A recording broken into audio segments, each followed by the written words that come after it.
Hola, en este tutorial vamos a trabajar con los componentes básicos de corriente alterna. Una resistencia, una bobina, realmente vamos a trabajar con esta, aunque internamente pues lo que está constituida, como podemos ver aquí, un circuito magnético y en torno a él arrollado hilo de cobre para crear un flujo magnético y producir una inductancia. Y también un condensador. Bueno, esta bobina simplemente está aquí para mostrar el aspecto interno, aunque aquí se nos oculta. Vamos a trabajar realmente con esta bobina.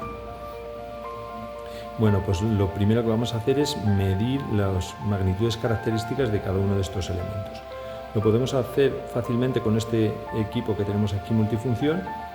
Como podemos ver aquí, tiene identificados unos números de pines. Este sería el pin número 1, el número 2, el número 3 y se vuelve a repetir el 1 hasta el final. Y lo mismo para la columna de abajo. Este volvería a ser el 1, el 2, el 3 y todos estos el 1. Lo que tenemos que hacer es conectar en pines distintos. Si este equipo directamente ya va a saber identificar entre qué pines está conectado y el elemento que es. Hacemos presión para que haga buen contacto y le damos al botón de test. Dice que está conectado entre los pines 1, este último, y el 2, este de aquí. Y sabe que es una resistencia, nos pone ahí el elemento en cuestión, el símbolo y la unidad, 58,5 ohmios. Haciendo lo mismo con el condensador, vemos que nos muestra su capacidad y la resistencia equivalente en serie, de 0,19 ohmios. ¿Qué valor de resistencia en serie nos daría las pérdidas que van a tener lugar en el condensador? Van a ser despreciables, van a ser muy pequeñas y no las tendremos en cuenta.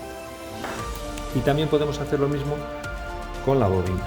Pues aquí podemos apreciar que nos da una inductancia de 1533 milihenrios y 39,5 ohmios. Y aquí no es despreciable la resistencia de 39,5 ohmios. Es un valor apreciable y nos va a dar un valor significativo de impedancia comparado con el que proporciona la bobina, el que proporciona la inductancia propia de la bobina. Y esto es así porque la bobina está hecha a base de hilo de cobre. En esta que tenemos aquí hay muy poquitas vueltas y una sección muy grande porque tiene una función de filtro, de choque y no nos interesa el valor ohmico, pero esta, por el contrario, pues seguramente tenga muchas más vueltas y una sección de hilo mucho más fino. Entonces nos da una resistencia mucho mayor. Vamos a hacer estas medidas, vamos a repetir estas mediciones con el polímetro. Ponemos el polímetro en la función adecuada para medir resistencias, ohmios. Bueno, pues ahí podemos observar que nos da una resistencia y solamente resistencia, no aprecia la bobina que tiene la inductancia que tiene la bobina porque estamos trabajando con el ómetro. En cambio, este dispositivo es capaz de darse cuenta de que es una bobina y tiene efecto inductivo y efecto resistivo. Luego, la medida que nos da este equipo es más completa que la que nos proporciona el ómetro. Y vamos a medir también la capacidad. Para ello cogemos el polímetro y tenemos que movernos hasta que veamos aquí la unidad adecuada a capacidad. Nanofaradios, ahí estamos en modo automático, pues entonces ahí podemos cogemos las puntas de prueba. He cogido unas pinzas de cocodrilo para que sea más fácil hacerlo. Y la lectura que nos ofrece, pues aquí la podemos ver, 4,565 y vemos ahí la unidad que son microfaradios.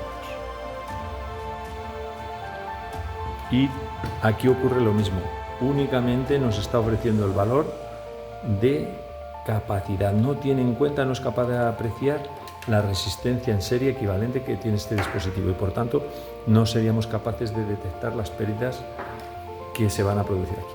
Van a ser despreciables, incluso lo podríamos contrastar con una cámara termográfica que el condensador apenas se calienta, en cambio la bobina va a tener un calentamiento apreciable.